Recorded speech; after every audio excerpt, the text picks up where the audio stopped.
Today, I'm going to talk about how Mary Sues are not always bad characters.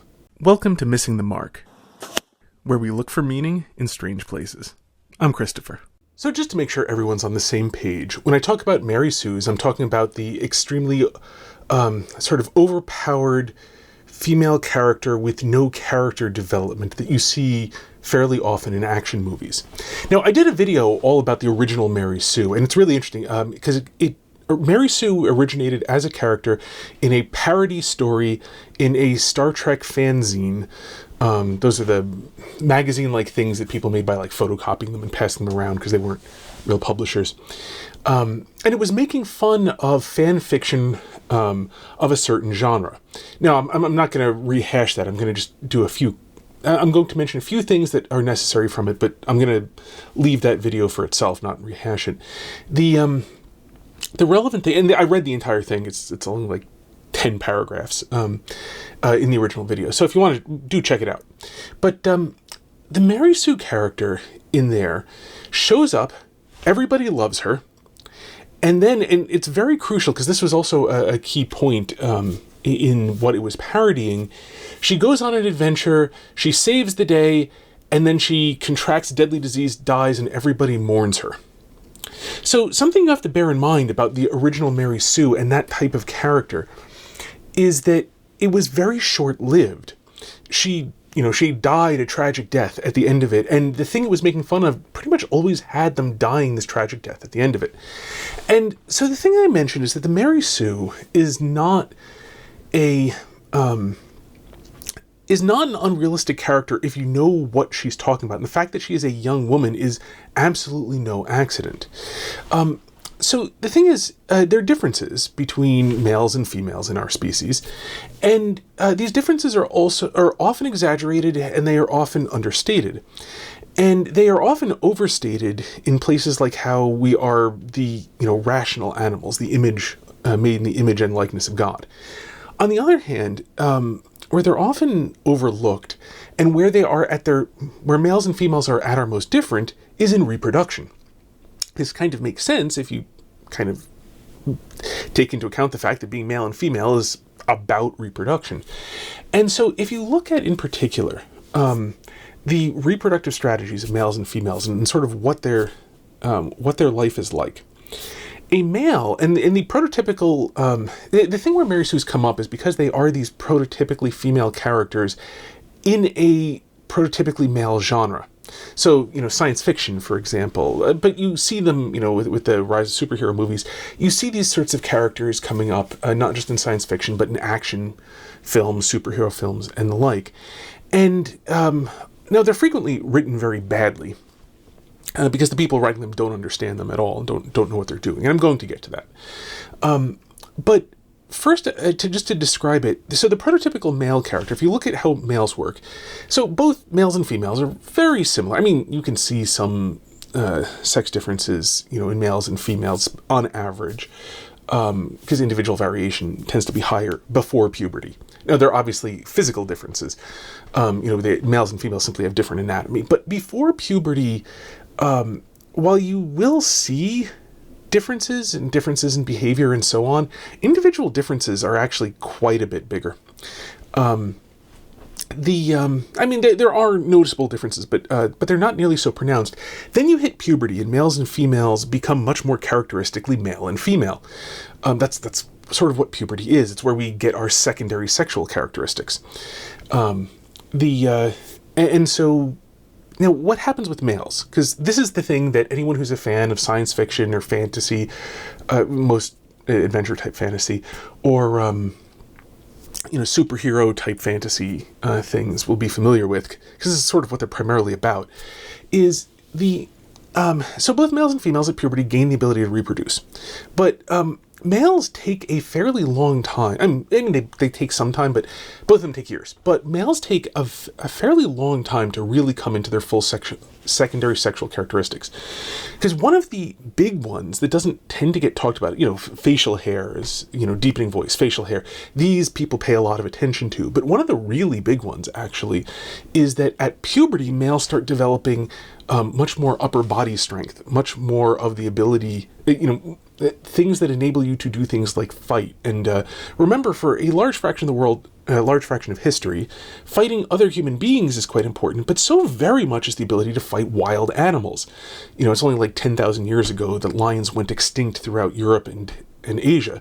And like in most of the world, even today, there are some fairly big predators that are quite dangerous, but go back 1,000 years, and you have a lot of big predators that are quite dangerous. And, with the population density being much, much, much, much lower, you need people who can defend against these big, powerful things that think of you as their, preferred lunch.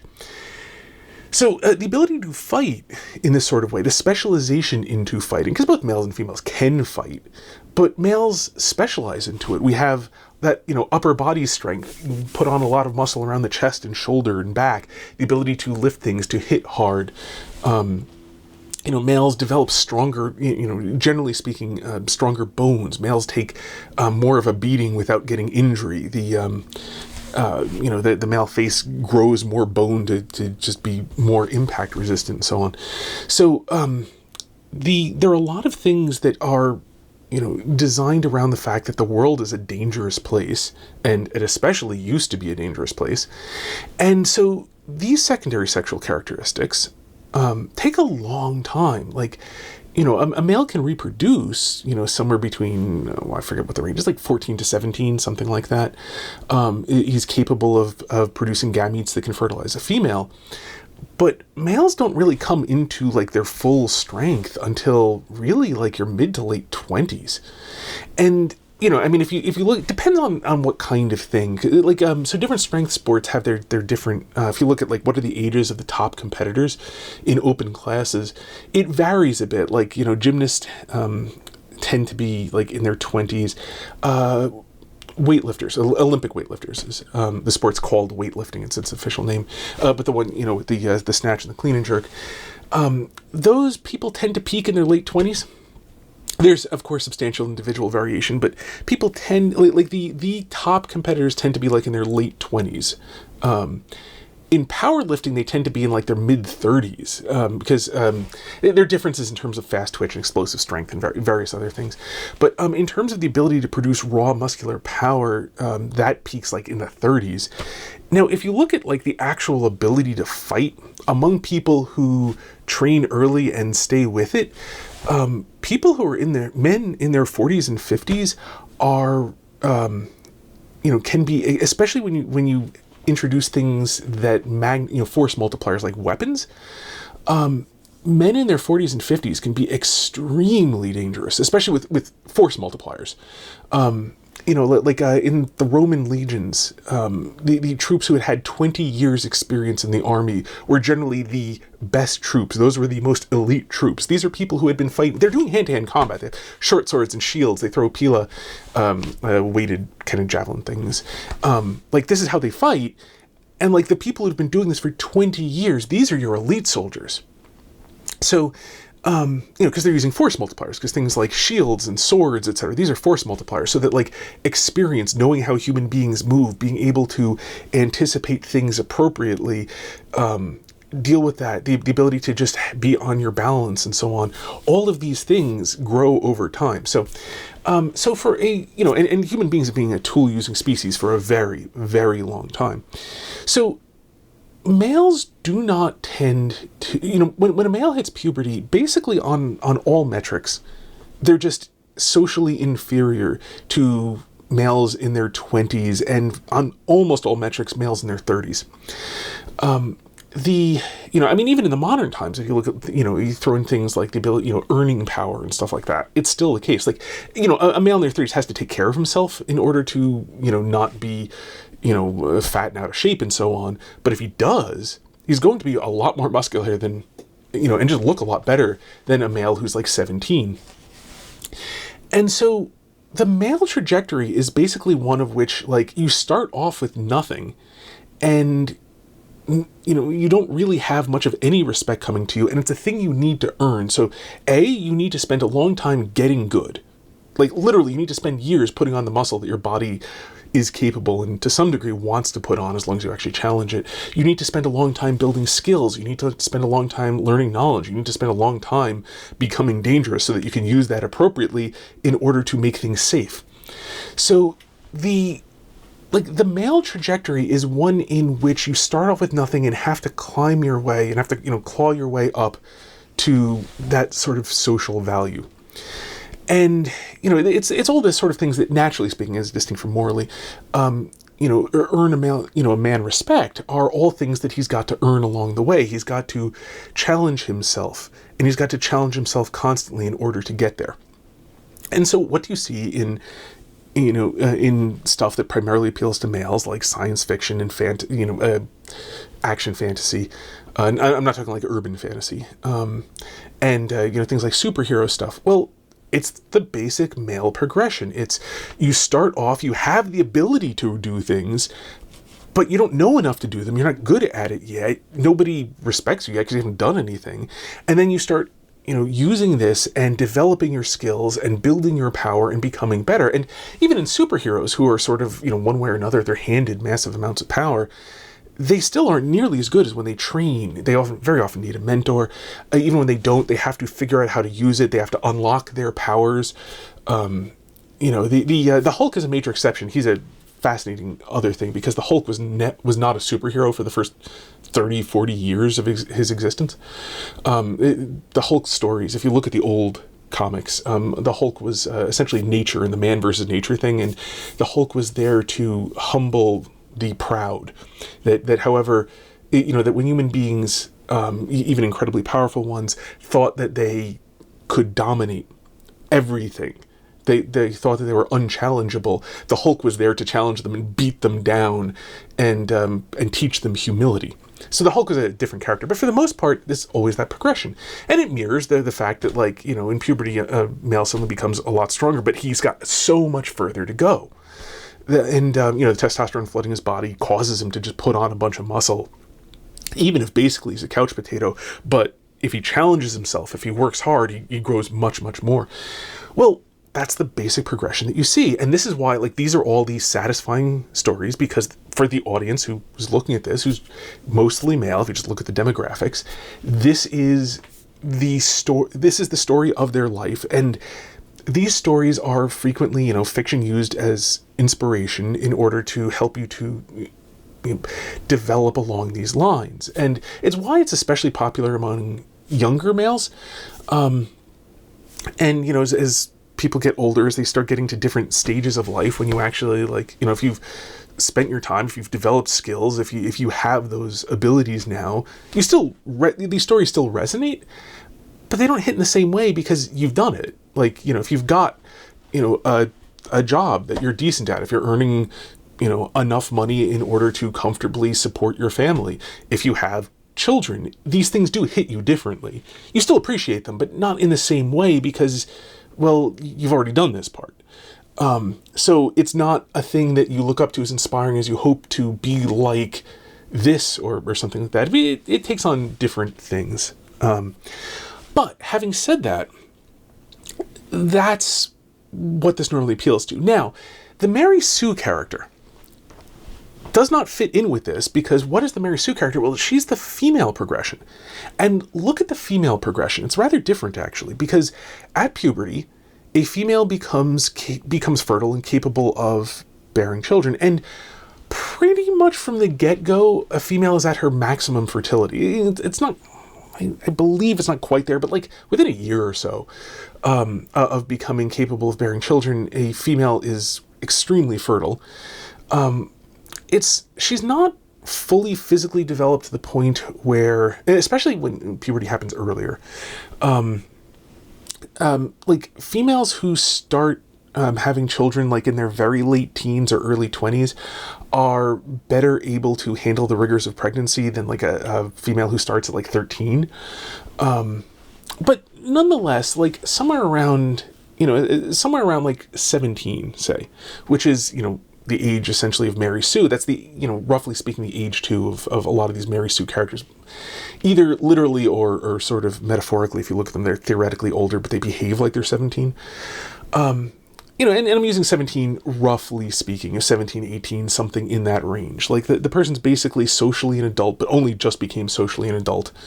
It's going to depend a little bit on the particular place and context and so on when you're socially an adult. It's not even the same through all of the 50 United States. And it's certainly not the same throughout the rest of the world either. But anyway, somewhere around there, so what is she? She's as capable of having children as any other woman is. She's as capable of providing for her children as any other woman is. Because the main way that a woman, of course, provides for her children, the most symbolic way that a woman provides for her children is through nursing them. We're mammals. The thing that defines us as mammals, as distinct from others, is the fact that we, to use the words from the They Might Be Giants song, suckle our young through mammary glands. Some mammals are egg laying, but humans, but all mammals suckle their young through mammary glands. That is, the mother provides for the child in order for the child to keep on growing very rapidly. And it enables some interesting things from a biology perspective of late development, large children, and various other things that are really quite interesting. Not the only successful strategy by any means, but they're really interesting, but I'm not going to get into that stuff. The point here is that, like a 17-year-old woman is just as capable of nursing her, of gestating a baby and then giving birth to it and then nursing it, as is a 27-year-old woman or a 37-year-old woman. And, and actually there are interesting things with regard to menopause, but we don't need to get into those because they're not really directly relevant to Mary Sue's. So the point is, she starts off with basically all of these gender-specific capabilities, and social status tends to recognize this.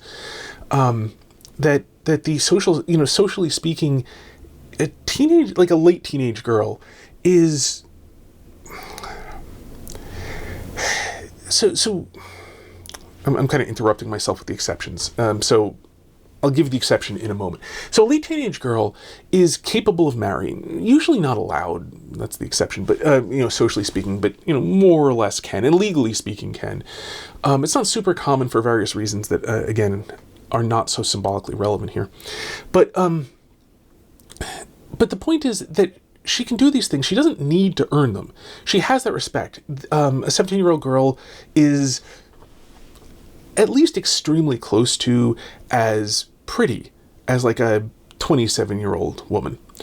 And they're different things, and I'm in my 40s, so I can't look at teenagers as anything but children. They don't really register that way.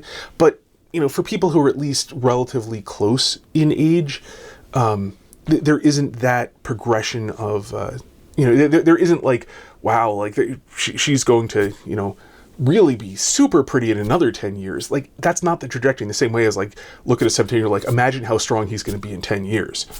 Imagine, how much better he is going to be at whatever, carpentry or mathematics or whatever in 10 years. You don't have that same sort of thing. It's not parallel in any way. So the female comes, after puberty, she just suddenly has the ability to do all of the prototypically female activities. And the prototypically female activities being the things related to, like, the role within child rearing. And now I'm oversimplifying, to be sure. This is not, like, literally true. They're useful things to learn about child rearing, but it's also overstated how hard rearing children is. People can, just about anyone can muddle their way through and keep the children alive, at least. So there is, however, very much some other things in terms of, and this is where the Mary Sue always dies, because so the woman comes on with sort of all of her potential right up front. And then that potential is going to have to be destroyed into actuality, because potential is always destroyed into actuality. To become actual, potential must go away. So, if you have the potential to put a book on a shelf, by putting the book on the shelf, you no longer have that potential because it's there. If you have the potential to grow muscle, once you grow the muscle, you no longer have the potential to grow it because you've done it. And so in that way, like, when a woman chooses who is going to be the father of her children and settles down into actually having children, she forecloses an enormous number of possibilities. And roughly speaking, that teenage girl who's full of potential goes away, becomes something much better, an actual woman. And potentiality, though it's extremely attractive in the sense that it attracts interest, and people really are fascinated by potential, actuality is better than potential because it's, actual, it's real. But that is sort of on the far horizon from the perspective of the teenage girl.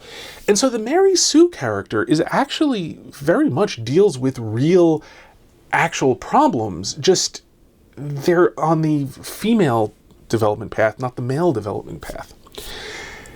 And here we come to Mary Sue characters when they become the protagonists in prototypically male stories, because all the male viewership is looking at this story for a prototypically male story, and this female character, the Mary Sue character, doesn't have it. And so they hate it because it's all completely wrong for them. If you take the path, that female trajectory, and you try to live that as a male, it's just completely and utterly false. It's not how things go at all. Like you burst onto the scene full of potential and nobody cares because well, let's see, this is not the potential to do things, this is the potential to become able to do things, as distinct from the female path, which has the potential to do those things. So, once that male learns the skills and puts on the muscle and so on, gets a career where you can bring, now he has the potential to actually do things, and that's where that becomes so interesting to all the people around him, male and female. This is where you become socially respected, because you now have the potential to do things. Well, that's not that's not the female path. And so when you take somebody like that, it just does not work as a story. And that's why, in general, and this is where these characters frequently get known, and they're sort of, they're interesting things to discuss in terms of how do these show up, why do these show up like this, why do people write these characters, and the short version of this is, roughly speaking, they go to write female characters, but if you just write a male character and then cast a female into it, you get something that feels completely wrong. So they try to write a female character, but they kind of end up not doing a good job, because if you actually want to write female characters, you write other kinds of stories that are more appropriate to female characters. The kinds of stories that females mostly want to watch, because they really embody the things that they're particularly interested in, that they relate to, either positively or negatively. You can relate to dangers in the sense of that is something that I worry about trying to avoid. So the misuse of power. This is why villains, interesting villains are a popular thing, because in order to be able to protect people, you have to become dangerous. Only dangerous people can protect people. And so, you have to be able to cause great harm in order to make it so that a lion that is attacking your children doesn't succeed. Because you have to be dangerous to the lion. So, or hippopotamus, or, whatever, the particular thing is. I mean, hippos cause more deaths in Africa than lions do. They're much bigger, much stronger animals. But anyway, but the point is, you have to be dangerous in order to be able to protect people. And so that being dangerous means that you are, dangerous. And so villains themselves are interesting in this way, because you are trying to make yourself dangerous, and then dangerous in a controlled way so as to be able to, bring tremendous benefit to people. And so villains are the people who became dangerous but didn't do it right. And so we relate to villains, at least people who are striving to be decent human beings, relate to villains as a danger that they are trying to avoid. Because this is very much a way you could go wrong, because you're trying to become able to be the villain, just not be the villain. You want to be the hero. And so, again, though, women, the women are quite dangerous. I mean, we're a tool-using species, so they're perfectly capable of, killing large numbers of people. But they don't, as a rule, strive to become dangerous. They strive for other things. And so they're not so interested even in the dangers of becoming dangerous.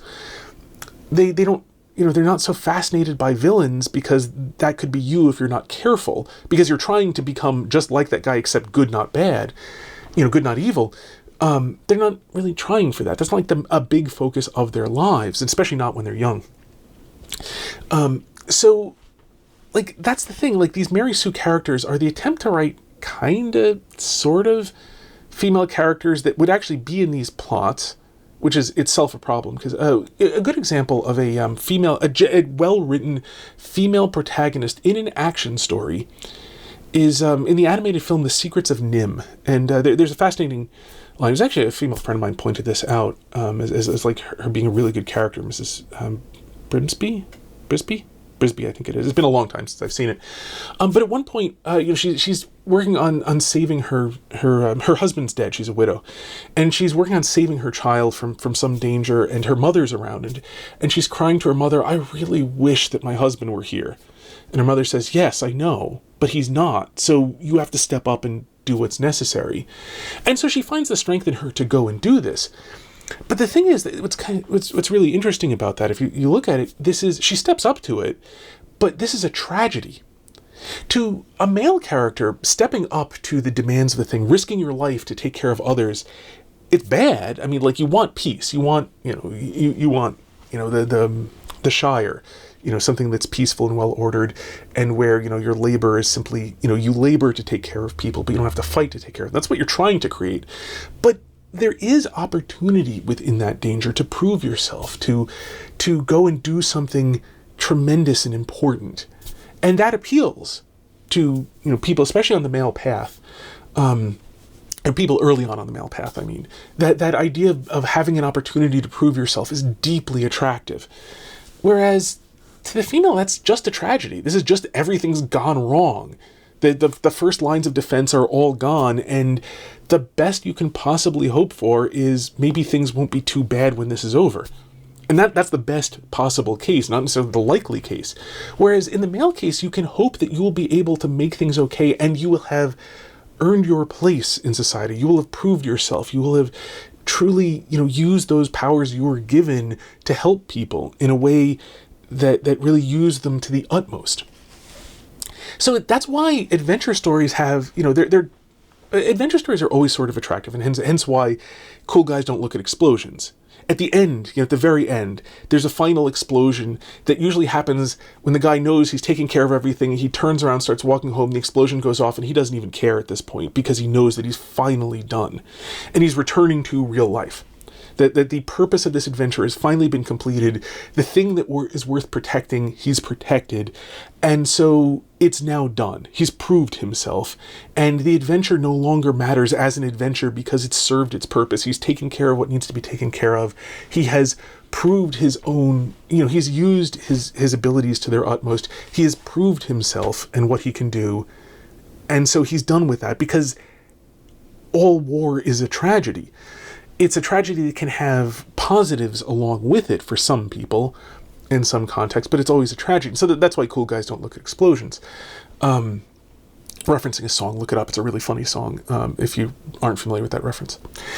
And so none of that, though, really, for the female, that's there just simply is only that in the female path.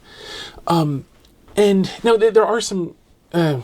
I'm not trying to say this literally every female, literally every male or anything. Remember, there are always exceptions to generalities. The individuals vary, right? So just bear that in mind. But speaking in terms of archetypes and, tropes and archetypes and so on, and, why are things broadly, interesting to some people and not to others, etc. So there will always be exceptions to the, trends. But so the point here, so if you look at the Mary Sue, they're not really making them a good female character, because they're doing it basically halfway. They're telling a female story in this sort of within this male story, but it's not a female story that makes any sense within the male story, because the Mary Sue story, there's a reason why actually in the original Mary Sue, she just showed up on the bridge of the Enterprise, things were going normally. And granted, there was an away mission where people got sick, and then she tended to them and cared for them and nursed them back to health, and then caught it and died. It was not, an action story, because that doesn't really make much sense even as an action story. So it's getting shoehorned in, as distinct from one of the truly great action movies, Terminator 2, where if you look at the character of Sarah Connor, she is a very distinctly female character there. She's written as an actual female character.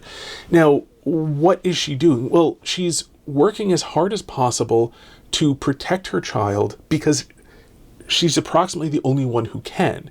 Then she does get help with the T-108, something 104, I can't remember, the Arnold Terminator, comes and is there to help. And so she works with him to help. And in point of fact, she does the incredibly sensible thing of whenever the two of them are together, the Arnold Terminator is the one who primarily goes up against the T-1000, and she's taking care of, her 12-year-old son, who's still not old enough to take care of himself. A lot better than when he wasn't even born yet, but still, nonetheless, not capable of taking care of himself. So anytime she can, there is that division of labor, but when especially it looked like there wouldn't be, what did she do? She worked out. She became as strong as she physically could. And there's a great story in the director's commentary. He told of how when Arnold first saw... I can't believe I can't remember her name. Anyway, Linda Hamilton. First saw Linda Hamilton on the, as everyone's coming together to make the movie. So right, before principal photography, he looked at her and said, "Linda, you're cut to hell." And, a cut meaning extremely muscular and very lean. It's a bodybuilding term, especially bodybuilding from like the 1970s and 80s. But he was just really impressed with how muscular she'd become. And the actress really committed herself, and she put on a meaningful amount of muscle, and she was lean and strong. And, and she, got in with gun runners to amass caches of, powerful weapons. And, when we first meet her, she's in a psych ward. But what's she doing? She had turned her bed on its end and was doing pull-ups off of the leg of the bed. Because, she was doing anything she had to because the things had gone to hell. It was the worst case scenario. But does she smile? No. Not in that movie. Does she have fun? No. Is she enjoying the adventure? Not in the slightest. She is just determined to do what she has to because things have gone horrible. For her, the movie is just a tragedy. And she's a really, really accurate, this is kind of accurate to what would this be like as a female? This is a circumstance in which things have gotten about the worst case. One of the things you'll notice is, she doesn't have any more children. She's limited to just the one because circumstances are so bad, it's impossible for her to bring another child into the world. And now, most women who want children want more than one child. The maternal instincts want to have several children. And so she's limited in this. Her ability to do this kind of thing has been taken away from her, and she is fighting just to keep the one child she even does have. This is not the way anybody would paint how they hope things to go, even temporarily. So, that's to say, she in this action movie, it's a tragedy for her.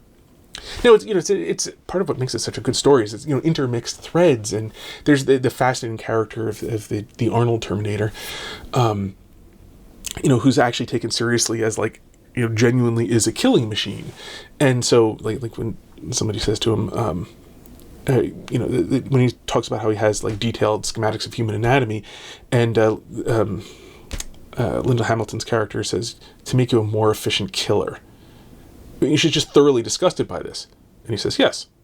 Because, of course, he's a killing machine. So, yeah, that's to him, this is a virtue. To be a more efficient killer is a virtue to a killing machine. And, there's another great scene. And I'm using this as an illustration of taking characters seriously, by the way. It's not a complete tangent. There's another great scene where John Connor says that he wants to go check on his parents, and the Terminator, when they finally lose the T-1000, and the Arnold Terminator says, negative, the T-1000 will almost certainly try to reacquire you there. Pardon my terrible Arnold accent. And that's just how I remember the line for some reason. And John Connor asks, "How do you know?" And he just replies, "I would." And that's, he's a killing machine, and he's completely unashamed of being a killing machine because that's what he is. That's what he was designed to do. He exists to kill. He exists to hunt down and kill. He's a Terminator. He terminates. And so this is not a failure because he's a different kind of thing. He'd be a failure as a human being, but he's not a human being. there's that great line at the end, I know now why you cry, but it's a thing I can never do. Where he can understand things, but he has a different nature. And so it's a really, really good examples of taking seriously the nature of the character. And Terminator 2 is just phenomenal at doing that. And this is a good way to look at, like, where do the Mary Sue characters normally fail, and how, so we get to essentially the conclusion of this. Why does the video exist? And I need a lot of build up to this. So how do I support when I say that a Mary Sue is not always bad? Well, the thing is, a Mary Sue doesn't have to be a bad character as long as you are writing the Mary Sue as a female character. So if you write the Mary Sue as, along the lines of that female, of that female path, you can do it and make her a good character. You just can't make that the male path. You can't present it as the male path. You can't make anyone think that it is the male path. And so it would be difficult but not impossible to intersect this with a standard action movie type of thing. It would be, frankly, just very, very it almost certainly would be a commercial failure. So I do want to be clear that when I say that they don't have to be bad characters, I don't mean that they don't have to be unpopular characters. You can tell the stories of, Mary Sue's, as popular stories, or at least reasonably popular stories, if you put them in, kind of like romantic comedies, roughly speaking. Well, actually, not even usually romantic comedies. It's like a female coming-of-age films. They're not a major genre. Like women don't tend to go too much to, teenage women do not tend to go to movies about teenage women very often, from what I can tell, just in terms of demographics. If you look up, what are the top grossing films, that kind of film is never up there. So as long as you make it on a low budget, you can make, money, like any niche film, right? You can make it, but, for various reasons, the people who relate to that most aren't that interested in seeing it on film. You can do it, though. You can intersect this with an action film, for example, as long as you actually keep, as long as you were to actually keep the two separate. And the thing is, that would make it that would be quite a challenge to actually accomplish. It would be doable, though. So to sort of just elaborate a little bit on what I mean by keeping the two separate, is you would have a Mary Sue character, that is to say, a young woman who is discovering that everyone's interested, suddenly everyone's interested in her, and she has to deal with the short-lived nature of this if she wants to actually use it for its purpose, to turn potentiality into actuality. That you can milk it for, a fairly long time as mere potentiality, as long as you're never going to turn it into actuality. But if you want to actually, go on that female path of then having children and a family and going in the direction of becoming that, matriarch of a family who nurtures and oversees, manages, the incredibly complex thing of, a collection of human relationships, and manages stuff like the incredibly difficult and hard task of helping human beings learn how to be human and providing that kind of environment. And it gets so much worse when you have them at different ages. I have 3 children, each, separated by 3 years. And it's so hard for them to deal with each other at different ages and to manage that kind of relationship, to use your ability to understand complex things, to use your ability to observe all sorts of, subtle things, to help people who don't know how to express themselves and work things out, to be able to reconcile to each other, two people, neither of whom can say what they mean because they're so young and inexperienced and have, barely any social skills because they're not old enough to have social skills. Things like that. It's incredibly difficult. It's phenomenally impressive work if you actually understand it properly. And then, the lack of appreciation of the feminine genius, of the sort of work that goes into these kind of, managing these kind of relationships, of making a properly domestic environment, like the full sense of the word, not, what you find in advertising, but actual human domesticity that involves, the home being a thing that helps, people who don't know how to become human learn to become human. like all of that, so much of what's involved in teaching people and getting people, fallen human beings, to live together in some amount of peace and harmony. It's all very difficult, very complicated, and it deserves far more respect than it typically gets. It is there's a lot that goes into that, but essentially, the fact that you see so little of this is largely due to the fact that our culture doesn't really respect, it doesn't respect women all that much, and doesn't respect a lot of the things that women are interested in, like doing. It has various parodies of respecting this in different ways, but nonetheless, if you were to intersect these things such that the one comes into contact with the other. So probably the classic way of doing this is where you have, a young man who is going on an adventure, who is proving himself, and a young woman who finds,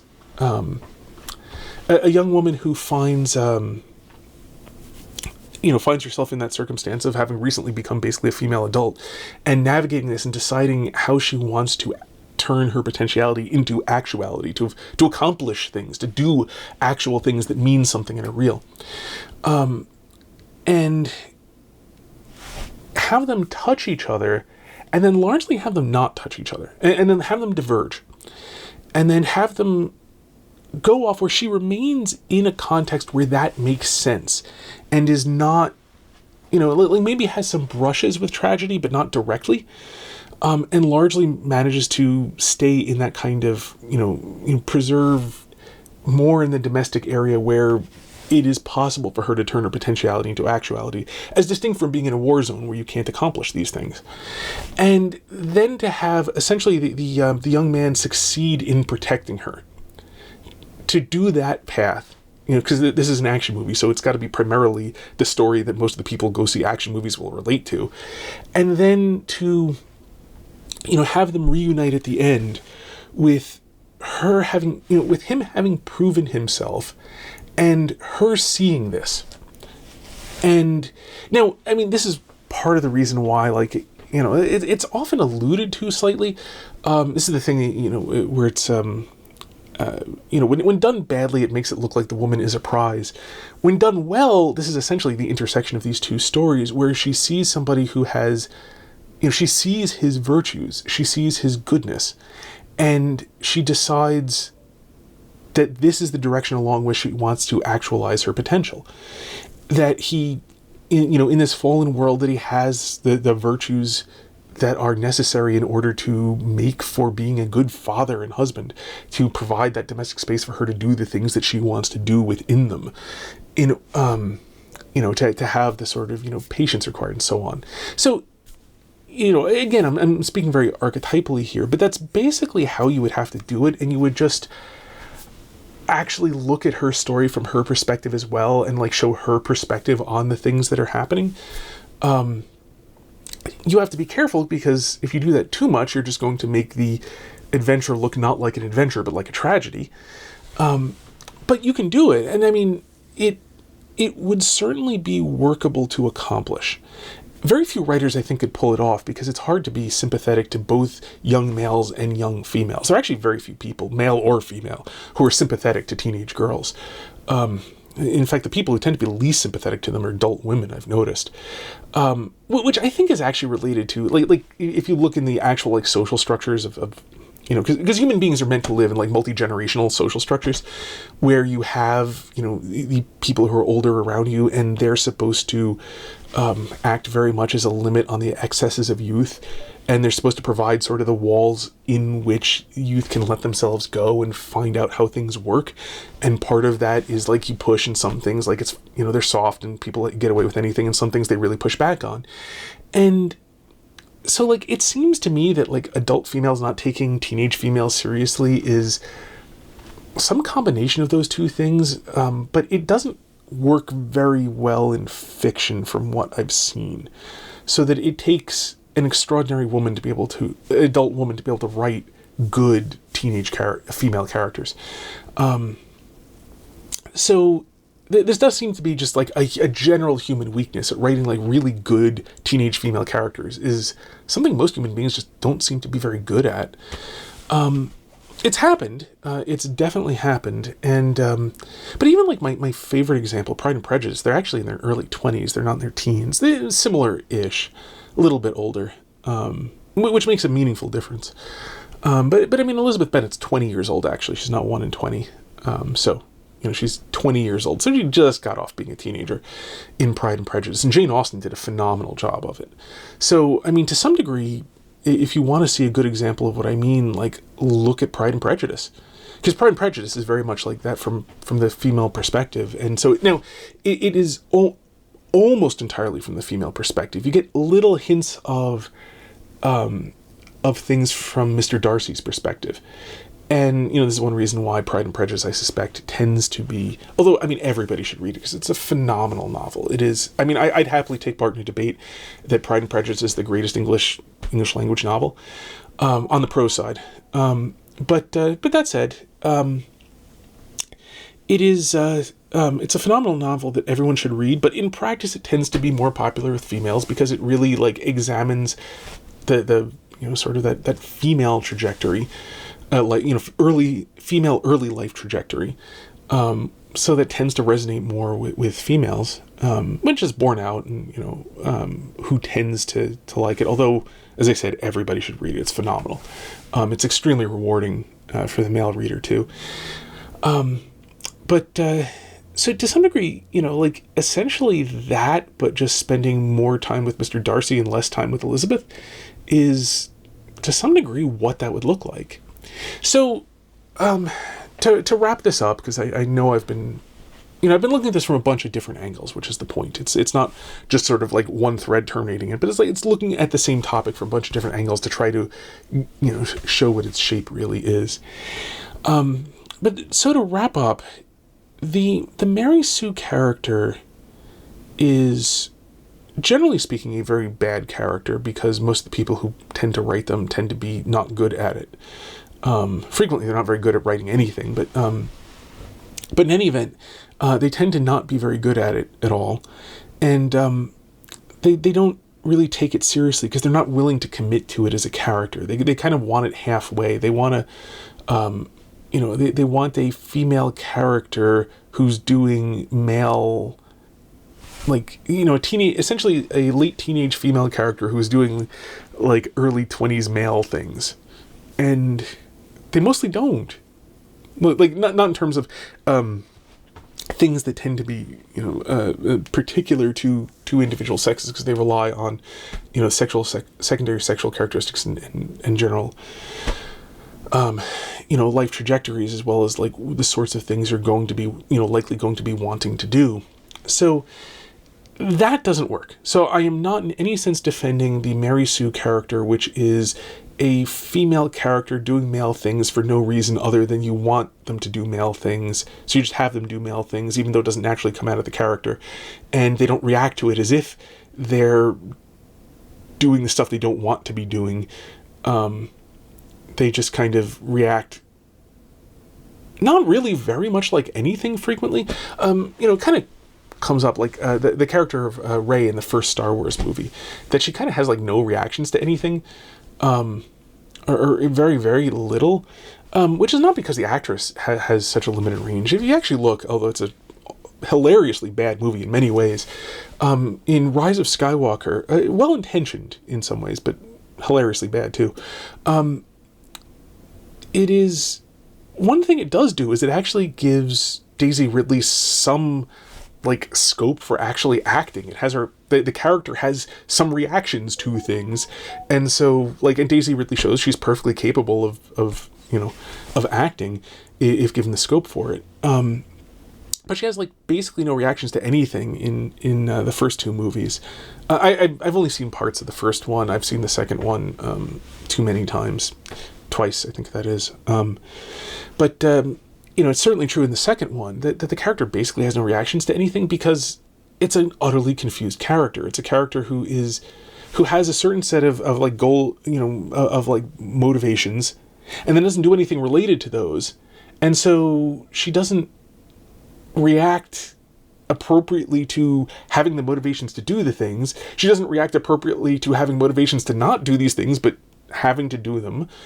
Because she doesn't do them because she has to do them nearly so much. She kind of does them.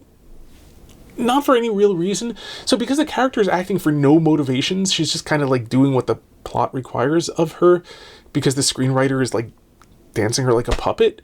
So like a puppet, she's got no reactions to anything. And that's kind of... I've heard that about other characters who are kind of Mary Sue-like characters, that they don't have much in the way of reaction. Sometimes they get angry at somebody for not doing what they tell them or something, but like they don't tend to have much of reactions, because reactions, even for bad writers, come out of some sort of rational relationship between the character's motivations and what's actually going on.